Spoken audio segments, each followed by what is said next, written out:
अस्सलाम वालेकुम, नमस्ते, सत श्री अकाल। कैसे हैं आप लोग? उम्मीद करती हूँ ठीक होंगे, खुश होंगे। मैं हूँ हज़ीका अली और मेरे साथ हैं तारिक नियाजी। अस्सलाम वालेकुम, नमस्ते, सत श्री अकाल। उम्मीद करता हूँ ठीक होंगे, खुश होंगे। दोस्तों जहाँ रहे खुश रहें, माँ बाप का ख्याल करें क्योंकि माँ बाप है तो सब कुछ है। आज की हमारी वीडियो है न्यू इंडियन रोबोट टीचर। से स्टार्ट करते हैं अपनी वीडियो को। Let's start. ओके गाइस, तो वीडियो का टाइटल है इंडियन रोबोट न्यूज़, शालू रोबोट टीचर। से स्टार्ट करते हैं।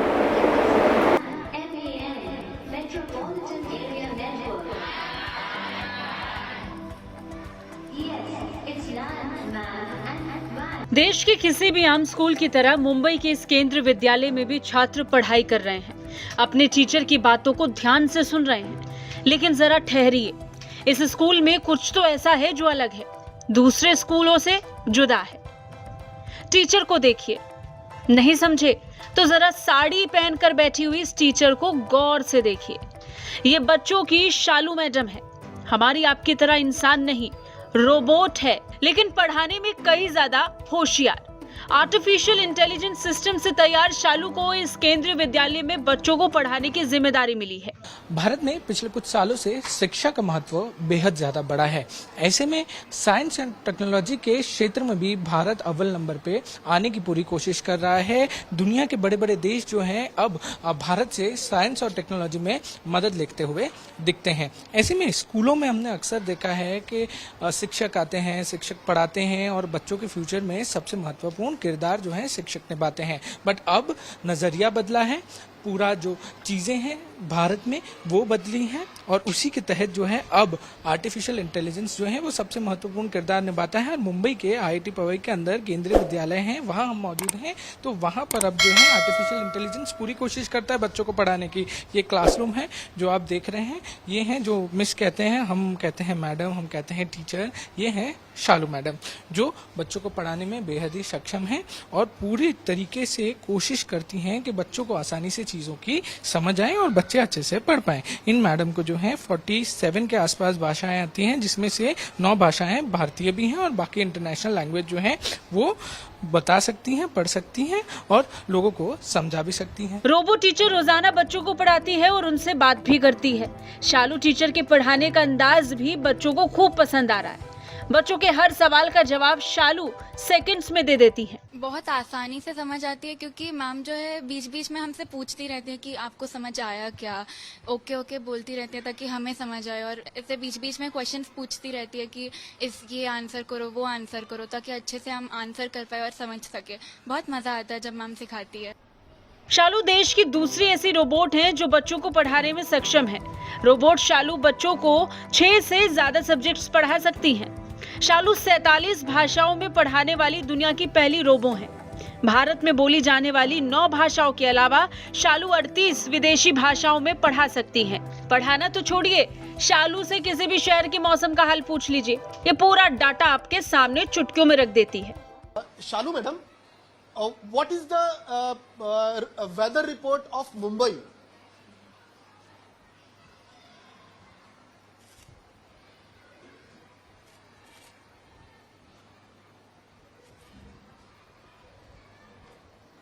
Today's weather of Mumbai, Maharashtra at 1 p.m.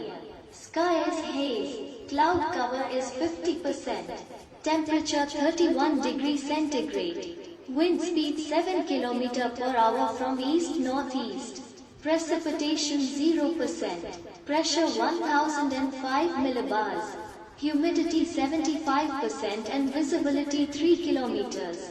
इस रोबो को बॉम्बे आईआईटी के केंद्रीय विद्यालय के शिक्षक दिनेश कुंवर पटेल ने करीब 5 साल की मेहनत के बाद तैयार किया है। इस रोबो को बनाने के लिए घर की खराब और बेकार चीजों का इस्तेमाल किया गया। दुनिया के किसी भी रोबो की तुलना में इसे बहुत ही कम खर्च में तैयार किया गया है। इनकी 47 भाषाएं हैं। हम इन 47 भाषाओं में कोई भी भाषा में टीचिंग करा सकते हैं इनसे।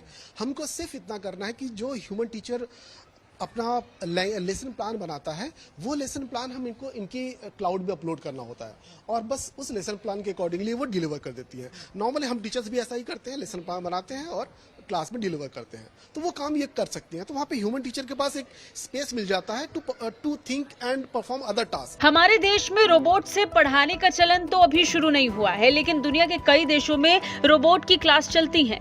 मुमकिन है कि आने वाले दिनों में हमारे देश में भी रोबोट की पाठशाला आम हो जाए। मुंबई से पारस दामा की रिपोर्ट, भारत तक।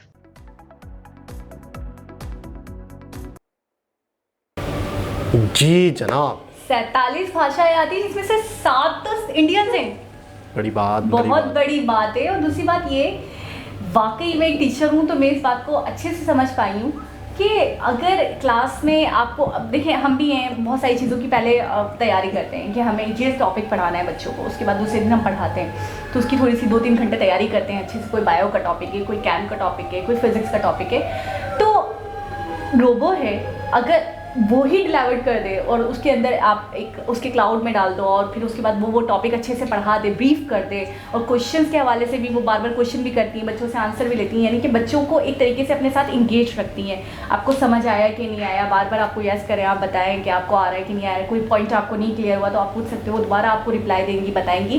तो इस दौरान एक टीचर, क्योंकि टीचर तो लाजमी होगा क्लास में साथ में इनके, तो इस दौरान एक टीचर दूसरे टास्क कर सकता है, अपने दूसरे काम कर सकता है, कुछ सोच सकता है, कुछ और परफॉर्म कर सकता है। अच्छा, ये बड़ा होता है, कॉपीज भी चेक करनी है आपको समझाना भी है, आपको रिटर्न वर्क भी करवाना है, फिर आपको कुछ टेस्ट भी लेना है, कुछ पूछना भी है, कुछ ओरल टेस्ट भी लेना है। तो ये बहुत मुश्किल हो जाता है एक टीचर के लिए कि इतना सब कुछ कैसे मैनेज करे, और फिर आपके पास वही आधा घंटा या 45 मिनट्स होता है ऑलमोस्ट। तो वाकई इससे बहुत आसानी होगी, टीचर्स को बहुत ज़्यादा आसानी होगी। और दूसरी बात, ऐसा रोबो जो इतना एक्टिव है कि बार बार आपसे क्वेश्चन करे, बार बार आप आंसर दो, फिर उसके बाद आप उससे पूछो, आप कुछ भी पूछो, बता दे, वेदर के हवाले से बता दे, मुंबई की किसी भी चीज़ या दुनिया की किसी भी चीज़ के बारे में आप उससे पूछ सकते हो, कुछ सेकंड्स में जवाब दे देंगे वो। अच्छा, यहाँ तक तो समझ में आता है कि एक रोबोट हो, उसके अंदर सारी चीज़ें फिक्स हैं और वो जो मतलब है कि पूछो और बता देता है। लेकिन ये बहुत अच्छा इन्होंने किया कि एज ए टीचर आपको बच्चों के साथ इंगेज कैसे रखें। तो बच्चों के साथ इंगेज होने के लिए उनसे बार बार सवाल करना, ये एक बहुत अच्छा फीचर है। और आप आंसर दो, यानी बच्चे आंसर दे रहे हैं, बाकायदा दोबारा पूछ भी लिया, फिर बच्चे बता रहे हैं। अच्छा, जैसे उन्होंने वेदर का कहा तो वेदर का उन्होंने थोड़ी देर सोचा, उतनी देर में वो सारी मतलब है कि जितनी भी इंफॉर्मेशन वो बफरिंग होता है। जैसे हम कोई चीज़ सर्च करते हैं, गूगल पे भी करते हैं, तो वो वॉइस में सर्च कर लिया, वॉइस के जरिए सर्च किया, समझो गूगल ही सिस्टम है सारा उसके। सिस्टम है, क्लाउड सिस्टम। तो उसके बाद उन्होंने आंसर दिया। अच्छा, एक टीचर आप अपने सब्जेक्ट के हवाले से जो बात कर रहे हैं, जो चीज़ें पूछ रहे हैं, वो जवाब दे रहे हैं, बच्चों को इंगेज कर रहा है एक तरफ। दूसरी तरफ ये भी ख्याल आ सकता है कि क्या आने वाले वक्त में टीचर की अहमियत ख़त्म हो जाती है, या टीचर की अहमियत कम हो जाएगी, या टीचर्स को रिप्लेस कर देंगे। क्योंकि अक्सर इस पे मूवीज़ बनती हैं, अक्सर एक ख़याल आता है, अक्सर एक लोग कहते हैं कि यार बहुत सारे काम अब रोबोट कर रहे हैं, तो जिससे बेरोज़गारी बढ़ेगी, इंसान की अहमियत ख़त्म हो जाएगी। एक रोबोट, अब मिसाल के तौर पे एक स्कूल हो, एक स्कूल के अंदर 30-40 भाषाएं पढ़ाई जाती हों, तो आपको 30-40 स्टूडेंट रखने होंगे एक भाषा के लिए। हर सब्जेक्ट का अलग स्टूडेंट रखना, टीचर रखना होता है। तो एक रोबोट अगर ये सारे काम करता है तो कितने टीचर्स की छुट्टी हो रही है, ठीक है ना। तो एक कॉमन सवाल ये भी आता है। लेकिन फिर ये कि टीचर की अपनी अहमियत है। फिज़िकल जो शख्स होता है, जो आपके साथ एक भावनाओं के साथ जुड़ा हुआ होता है, आप बाकायदा उसके साथ एक ऐसी भी चीज़ होती है ना कि जो सारी चीज़ें फिक्स नहीं हो सकती। मेरे ख्याल में जो भी है उसके इमोशंस नहीं है, उसके फीलिंग्स नहीं है। एक इंसान जीता जागता व्यक्ति आपके सामने है तो उसकी तो बात ही अलग है। हम एक ह्यूमन बीइंग को तो हम रोबो से नहीं कंपेयर कर सकते, और ना ही मुझे लगता है रोबो जितने भी एडवांस हो जाए उनकी जगह ले सकते हैं। हाँ, काम बहुत अच्छे से कर सकते हैं, एक इंसान से ज़्यादा अच्छे तरीके से कर सकते हैं। 10 आदमियों का काम अकेले हैंडल कर, 43 भाषाएं आती हैं। तो वाकई आप सही कह रहे हैं कि कितने तो टीचर्स की यहीं से छुट्टी हो गई कि वो अकेले इतनी भाषाएं पढ़ा सकती हैं, बोल सकती हैं, और जिसमें से 7 इंडियन ही है। अच्छा, दूसरा मुझे बहुत अच्छी चीज़ जो लगी, लुक्स पे काम किया है भाई, बाकायदा उनको जैसे डेकोरेट किया है, जिस तरीके से दुपट्टा पहनाया है, देसी लुक। और मैं देखती हूँ बाकायदा दुपट्टे को भी पिन अप किया हुआ है यहाँ से कि ये आगे पीछे ना हो, वो ना हो, फिर बिठाया है उनको बाकायदा। तो इनका एक अपीयरेंस भी मुझे बहुत अच्छा लग रहा था। जो आप कह रहे हैं ना बच्चों से इंगेज थे, तो बच्चे इतने खुश और इतने सेटिस्फाइड इसलिए भी लग रहे थे, उनकी मतलब चेहरों से लग रहा था कि बड़े मुतमईन हैं, बड़े खुश हैं शालू मैम से। तो इसीलिए मुझे ऐसा लगता है कि वो इंगेज हैं। और दूसरी बात, वो जुड़े हुए हैं।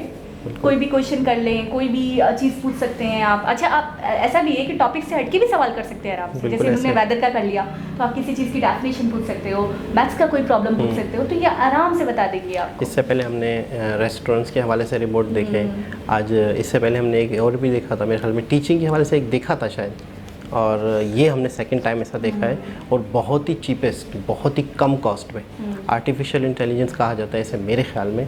गोलगप्पों में भी तो देखा था हमने, हाँ, सर्विंग उसमें कर रहे थे वेटर। हाँ, और इसके अलावा मतलब है कि ये फोकस असल में देखें, इतनी यूनिवर्सिटीज़ हैं, IIT मद्रास, IIT मुंबई इतनी हैं, तो ये जो बच्चे निकलते हैं इंस्टीट्यूट से, तो उन्होंने लाजमी कोई ना कोई काम करने हैं, कोई ना कोई अपनी एक कला दिखानी है, तो इस तरह से ये चीज़ें मतलब है कि 5 साल में तैयार हुआ है। और मैं तो हैरान वहाँ हो गई कि फजूल चीज़ों से बनाया गया है, यानी बिल्कुल। कोई लागत इतनी कोई ख़ास नहीं आई होगी मेरे हिसाब से, जब आपने ख़राब चीज़ों से या फजूल चीज़ों से इसे बनाया है 5 साल की मेहनत के बाद। और दूसरी बात ये कहना चाहूँगी, मुझे जो सबसे ज़्यादा अच्छा लगा, आपने देखा बच्चे कितने मतलब एक बिल्कुल तरीके मुतमईन से, बैठे हुए एक थे। मुतमईन और एक ऑर्गेनाइज तरीके से बैठे हुए थे, कोई शोर शराबा नहीं हो रहा था। नॉर्मली आप स्कूल्स में जाओ, अच्छा ये क्लास तो चले ठीक है, फिर भी वेल मैनर्ड होकर बैठ गई होगी, दूसरी क्लासेस से भी शोर आ रहा होता है, लेकिन मैंने देखा स्कूल में बड़ा सुकून लग रहा था। बिल्कुल वही तरबियत के ऊपर भी सारा चीज़ें डिपेंड करती हैं, और एक रिपोर्ट अगर टीचर पढ़ा रहा हो